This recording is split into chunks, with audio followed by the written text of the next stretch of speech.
Hey guys, so here we are with another stream recap. So today, July 29th, there was a Square Enix stream detailing the month of August and DFFOO, and there is a lot of really exciting stuff coming and a lot of cool stuff I'm excited about. So without any further ado, guys, let's go ahead and get started.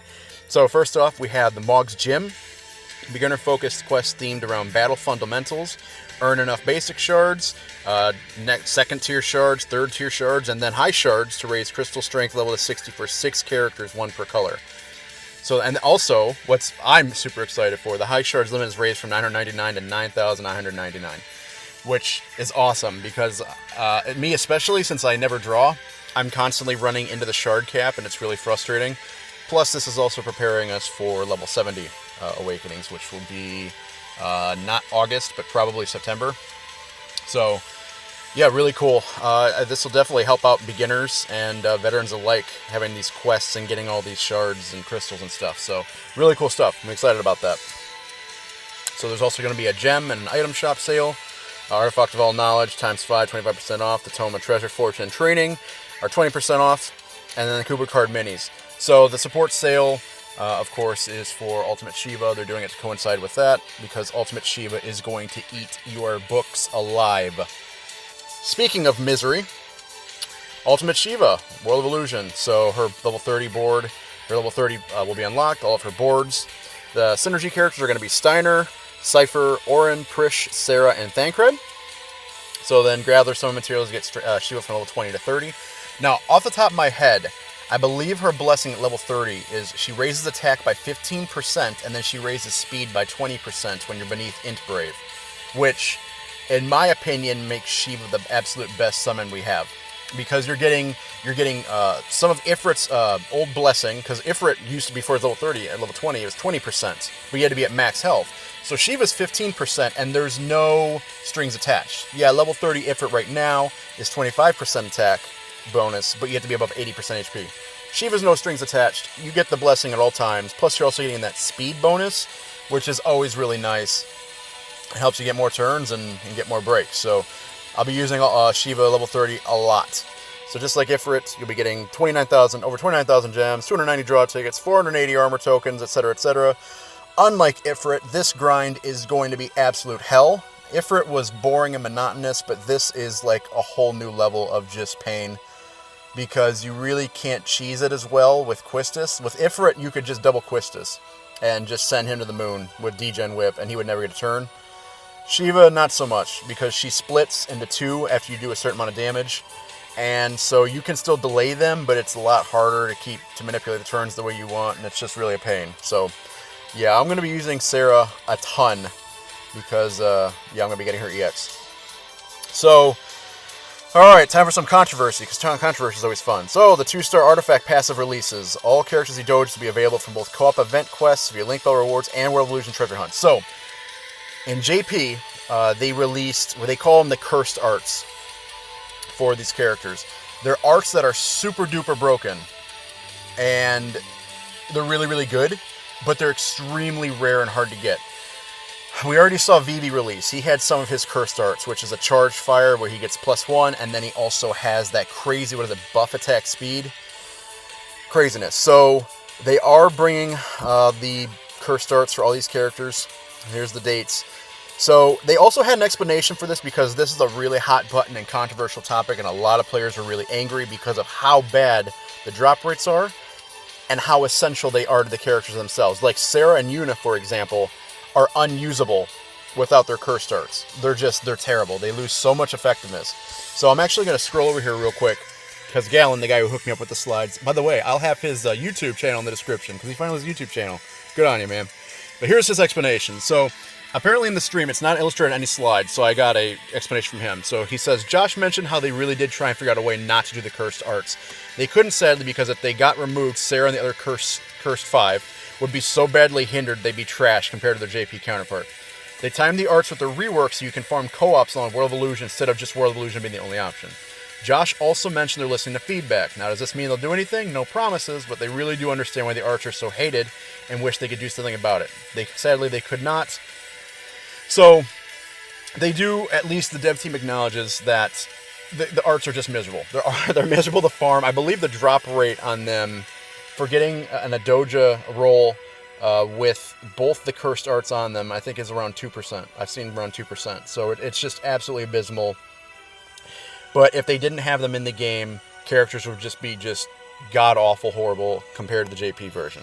So, to give you guys an example of how overpowered these are, let's take a quick look. So, we already saw Vivi, right? So, that buff attack speed, getting 3 of those is absolutely essential to him. So, here's Yuna. So, one of Yuna's is Asuna Charge and Boost. It gives her an extra use of Asuna and raises her Max Brave by 40%. And then her second one is Buff Attack Boost All. Raises the party's Max Brave and attack by 10% with active buffs. So, if you get 3 of these, she's getting a Max Brave bonus of 120%, 3 extra uses of Asuna, and then the party's Max Brave and attack are raised by 30% with buffs. That is, like, absolutely massive difference. By the way, this page and the next page I'll be showing are both from Dissidia DB, which I will leave a link to in the description as well. So that's Yuna, right? That's crazy. That's like a completely different character, really. And so I understand why the cursed arts are here. So also, let's take a look at Sarah now. So Sarah, her first one is Debuff Attack Boost All, raises party's Max Brave and attack by 10% when enemies debuffed. So just like Yuna, except this is a debuff. It activates when someone's debuffed, which with Sarah, there's always going to be an enemy debuffed. And her second one is Moonlight Use Count +1 and raises Max Brave by 20%. So again, 30% extra Max Brave and attack to the party, and then 60% extra Max Brave and 3 extra uses of Moonlight would be like the optimal thing for Sarah. So it's pretty crazy, the discrepancy. So hopefully the guys, they take our feedback into account and they raise the drop rates, because quite frankly, it's hell.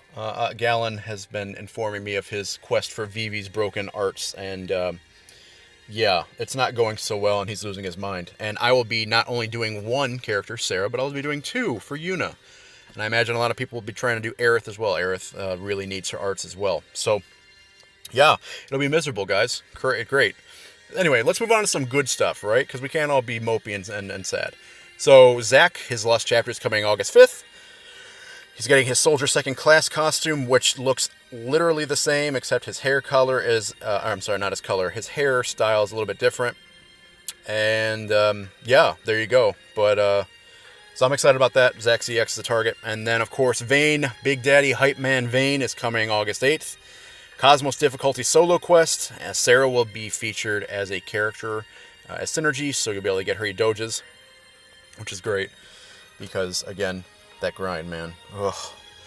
But yeah, so the actual, events in August are going to be really cool. So then we also have Rita's Lost Chapter, August 16th. Rita will be getting her EX, where she summons a giant mist cloud. I'm sorry, she summons the mist dragon. It doesn't look like a dragon. It looks like a big thing of, haze, mist. But yeah, so she gets that, so Rita fans rejoice. And then August 19th, gosh dang darn, I really wonder who that rabbit-looking Vieira character could possibly be. I really have no clue. But Ashe EX debuts on that banner. Ashe is from Final Fantasy 12. So I'm really stumped. I don't know who that silhouette could be. So that'll be fun. That'll be fun. I'm going to hit that banner as well. And then here's the big thing. So Global is getting another exclusive event. This is the Abyss Beta. Heretic difficulty quests up to Cosmos, rewarding high shards and gems. You progress through strata, floors, by defeating each stratum's boss. Features new quest mission types. Use characters with specific crystal color or weapon type. Every third stratum's boss quest require perfects. New strata to be added in future updates. So, what does this mean? Okay, so this is going to be a permanent edition. From what I've been told, it's going to be a permanent edition. It's like the JP Far End of the Dimension quests, which are a bunch of Cosmos and Chaos level fights. And it's like Heretics, where if you use a team, your team's going to get locked out. So this really, really, really is going to take your roster to the max, because you use a team to beat a Cosmos quest and you can't use them again. So, I personally am absolutely terrified, because I never draw, and my roster is short on Cosmos viable people. So, that'll be great. That'll be miserable. But it's permanent. So, there are going to be limited time event missions for draw tickets and power tokens. Event draws featuring new and returning EX weapons. That's really cool. I don't think they mentioned that there would be any free draws. Maybe they'll surprise us. I don't know. Returning gem and costume bundles, and then 14-day login bonuses. So, really cool stuff. That Global's getting yet another specific event. And yeah, it's going to be a permanent edition, so that'll be really neat. So if you can't beat a stage or whatever, you don't have the characters to do it, then you can just leave it for later. You'll miss out on some of the limited time event missions, rewards, draw tickets and power tokens, but it doesn't sound like we'll be missing anything too bad, too terrible. So if you can't do it, then that's okay. I'll probably be missing out on some as well. I'll try to do them all, but my roster, man, whoa, yeesh, yikes. Anyway, so that's it, guys. So I really hope you enjoyed the recap. I did, like I said, I tried to get a perspective on why the curse arts were added and their explanation on stream, since it wasn't properly illustrated on a slide. And then I showed some examples as well of the cursed arts. So hopefully you guys enjoyed. Please let me know down below what you think. If you're excited, if you're not, if you're angry about the cursed arts, etc., etc. I'll see you guys in the next video. Thanks for watching and take care.